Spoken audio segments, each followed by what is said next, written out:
There are times as I get older that I wonder to myself, will the day ever come that I recapture my childlike innocence?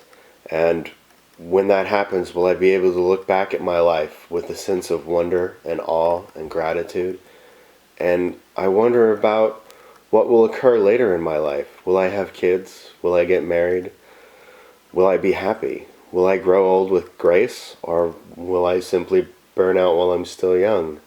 I wonder all of these things. And then there are times when I'm all like, screw everything. I want to be Bruce Willis and kill demons.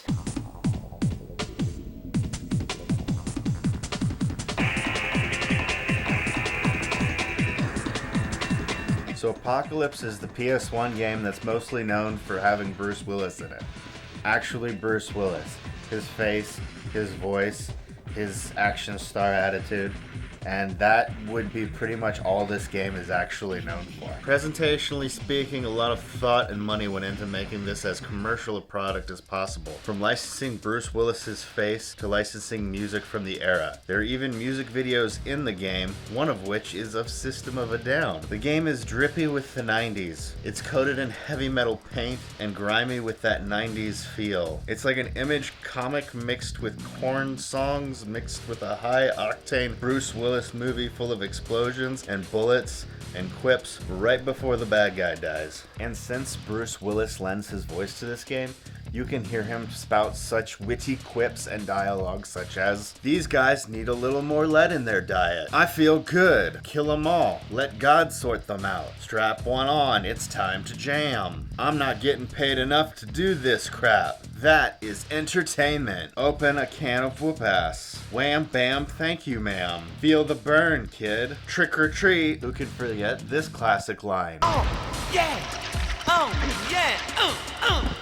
It sounds like he's having a seizure. In terms of story, this is the story. Some guy gives up science for religion and makes the four horsemen of the apocalypse. Bruce Willis has some sort of connection to this guy that I never understood or cared about. For some reason, Bruce Willis is in prison. He breaks out and escapes through the most treacherous and enormous sewers in history. Fights a giant alligator, ends up in a lady's shower, then you run through the city fighting all kinds of shit. You're shooting shit, getting shit shot at you, you blow shit up, then you fight death, whose real name is Larry. Go figure. Then you escape across rooftops. Then you seek refuge from your girlfriend who has a club in the middle of an enormous cemetery, where you fight bats and zombies and bomb-throwing dudes and alligators and giant rats. For some reason, turns out your ex is one of the four horsemen known as Plague. You fight her in the club that she owns, and once she's dead, something happens that leads you to fight in a factory. Then you fight a giant robot samurai where this happens.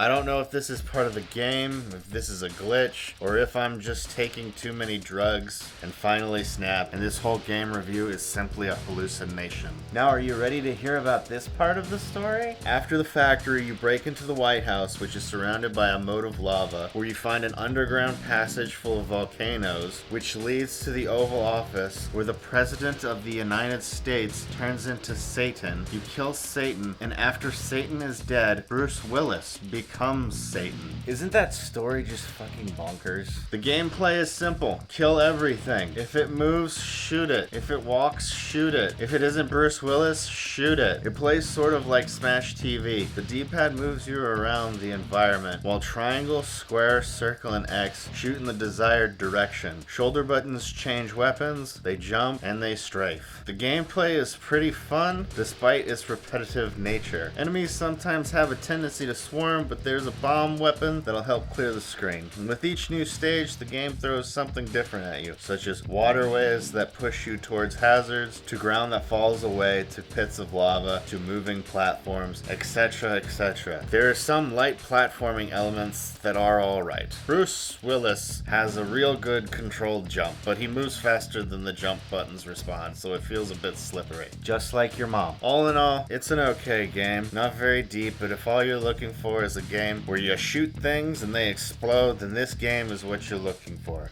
Now here's something entirely different. Thanks for watching.